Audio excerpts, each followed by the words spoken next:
लेकिन नूह हिंसा की एक और एफआईआर की डिटेल, एफआईआर नंबर 252 को लेकर यह डिटेल सामने होगी, क्योंकि इस एफआईआर के आधार पर यह पता लग पाया कि कैसे इंस्पेक्टर पंकज कुमार ने इस एफआईआर में वो तमाम बातें दर्ज कराई हैं जो उस वक्त वारदात में उन्होंने खुद देखा और जो उनकी आप बीती थी। हालांकि इस एफआईआर के आधार पर यह पता लग पाया कि कैसे करीब 600 से 700 असामाजिक लोगों ने धार्मिक नारे लगाने शुरू किए और साथ ही पथराव शुरू कर दिया। इन्हीं लोगों ने पुलिस को नहीं बख्शा, पुलिस के ऊपर फायरिंग की और यही वजह है कि भीड़ ने पुलिस बल पर जिस तरीके से फायरिंग की उसमें कई लोग निशाने पर आए। एक गोली इंस्पेक्टर अनिल कुमार के पेट में भी लगी और जब इसी इंस्पेक्टर को इलाज के लिए हॉस्पिटल ले जाने की कोशिश की तो वहां की रिपोर्ट भी TV9 ने आपको दिखाई थी कि कैसे वहां हॉस्पिटल में भी तोड़फोड़ की गई। उपद्रवियों के पथराव में ASI जगबीर भी घायल हो गए और यही वजह है कि जब इन घायल पुलिस वालों को OPD ले जाया गया तो वहां भी सब कुछ तहस नहस कर दिया गया।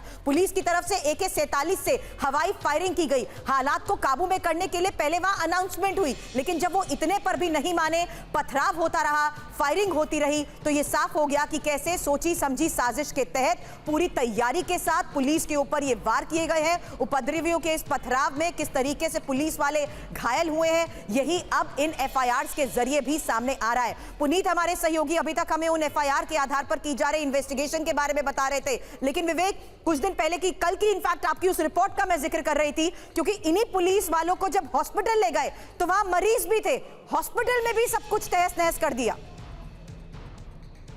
बिल्कुल, अलवर हॉस्पिटल की हम तस्वीरें दिखा रहे थे और उसमें CCTV कैमरे में साफ दिखाई दे रहा था कि कैसे उपद्रवी वहां पे पहुंचे थे और जमकर तोड़फोड़ की गई थी।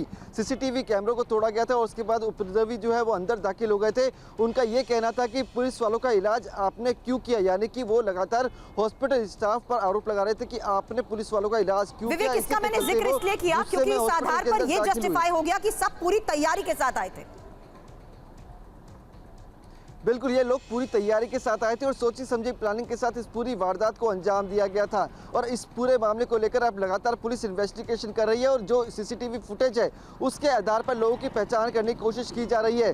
जिस तरह से साइबर क्राइम थाने पर हमला हुआ था तो उसके आरोपियों की भी पहचान करने की कोशिश की जा रही है। कुछ लोगों की पहचान हो चुकी है और जल्द ही उन्हें पकड़ने की कोशिश जो है वो पुलिस कर रही है। और साथ ही जो CCTV कैमरे फुटेज सामने आई थी अस्पताल के बाहर की, उनके आरोपियों की भी तलाश लगातार की जा रही है। और इस वक्त मैं सोहना में मौजूद हूँ और यहाँ की तस्वीरें मैं आपको दिखाऊं तो आप देख सकते हैं कि यहाँ पे RAF के जवानों को तैनात किया गया है एहतियात के तौर पर और यहाँ पर आपको दुकानें जली हुई नजर आएगी और यहाँ से अभी भी धुआं उठता हुआ लगातार नजर आ रहा है। स्थिति सामान्य नजर जरूर आ रही है, लेकिन सब कुछ तहस नहस हो चुका है, ये सबसे बड़ी हकीकत है। इसी बारे में आगे भी आपसे डिटेल लेंगे। आप दोनों हमारे साथ जुड़े उसके लिए शुक्रिया। लेकिन नूह में हिंसा के दौरान जिस तरीके से उपद्रवियों ने सब कुछ तहस नहस कर दिया, एक रिपोर्ट आपके सामने होगी कि कैसे एक बाइक गोडाउन को निशाना बनाया गया। दंगाई करीब 250 से ज्यादा बाइक लूट कर चले गए, कई वाहनों को आग के हवाले कर दिया। संवाददाता जितेंद्र भाटी की एक्सक्लूसिव रिपोर्ट देखिए।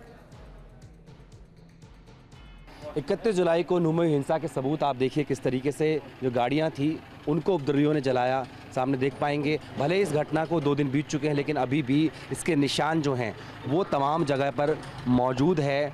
एक सामने आपको नज़ारा दिखाते हैं कि यहाँ पर एक बाइक शोरूम का एक गोदाम है। यहाँ पर तकरीबन 500 की तकरीबन बाइक जो हैं वो खड़ी हुई थी। उपद्रवी जो थे उन्होंने इस गोदाम में भी लूटपाट की और यहाँ से 250 से ज़्यादा जो बाइक्स हैं उनको अपने साथ में यहाँ पर लूट करके यहाँ से लेकर गए। हालांकि जो पीछे आगे की तरफ आप देख रहे हैं कुछ बाइक्स जो हैं उनको जो बाहर छोड़ कर गए थे उनमें से इन लोगों ने जो है उन बाइक्स को यहाँ पर अंदर जो है उनको संभाल के रखा, क्योंकि बाहर कुछ बाइक्स को आग भी लगाई गई थी। मेरे साथ में इस शोरूम के जो मैनेजर हैं वो मेरे साथ मौजूद वर्कशॉप के। ये बताइए क्या हुआ था थोड़ा पूरा? दंगाई आए थे उस पर शोभा यात्रा के दौरान और यहाँ आकर इन्होंने गोदाम किस तरफ से आए थे? ये लल्ला रोड से ही आए थे। अच्छा, जो मंदिर वाला रोड? हाँ जी, हाँ जी जी। और आने के बाद उन्होंने यहाँ टारगेट बनाया इसको। दंगाइयों की कोई शक्ल तो होती नहीं सर, भीड़ बहुत थी। हाँ। उन्होंने गोदाम को तोड़ा और बाइक उठानी शुरू कर दी। आप ये कह रहे हैं कि सब जो ताला था इसको तोड़ दिया? हाँ जी, हाँ जी। भीड़ कितनी रही होगी? चेहरा भले ही आपने पहचाना? मैं ऑन द स्पॉट तो था नहीं, बट लेकिन बताया बहुत भीड़ थी। हाँ। तो ये तकरीबन कितना नुकसान मान के चलो ये जो 250 बाइक आप बता रहे हैं? हाँ, 2-2.5 करोड़ का तो कम से 2.5 करोड़? हाँ जी, हाँ जी। और क्या क्या किया है यहाँ पे? यहाँ पे एक शोरूम है, यहाँ पे एक वो तोड़ दिया है, 427 ढाबा है उसको तोड़ा गया है। इधर टारगेट किया गया है सर, इन्होंने लूट पार्टी करी है, बाकी वैसे किसी को कोई नुकसान नहीं करा। लूटपाट के इरादे से? हाँ, हाँ। और यहाँ पर घटना वाले दिन बताया जा रहा है कि तकरीबन 500 के करीब बाइक्स थी, उपद्रवी आए और यहाँ पर इस गोदाम का जो ताला था उसको तोड़ा, उसके बाद अंदर घुसे और यहाँ से तकरीबन जो दावा किया जा रहा है कि 250 के करीबन बाइक्स हैं, उनको यहाँ से लेकर के भागे। इसकी कीमत 2 से 2.5 करोड़ रुपए के आसपास जो है वो बताई जा रही है। कुछ बाइक्स को आग भी लगाई गई और बाकी बाइक्स को लेकर के यहाँ से जो उपद्रवी थे वो लेकर चले गए और लोगों का ये भी कहना है कि लूट के इरादे से ही वो लोग आए थे।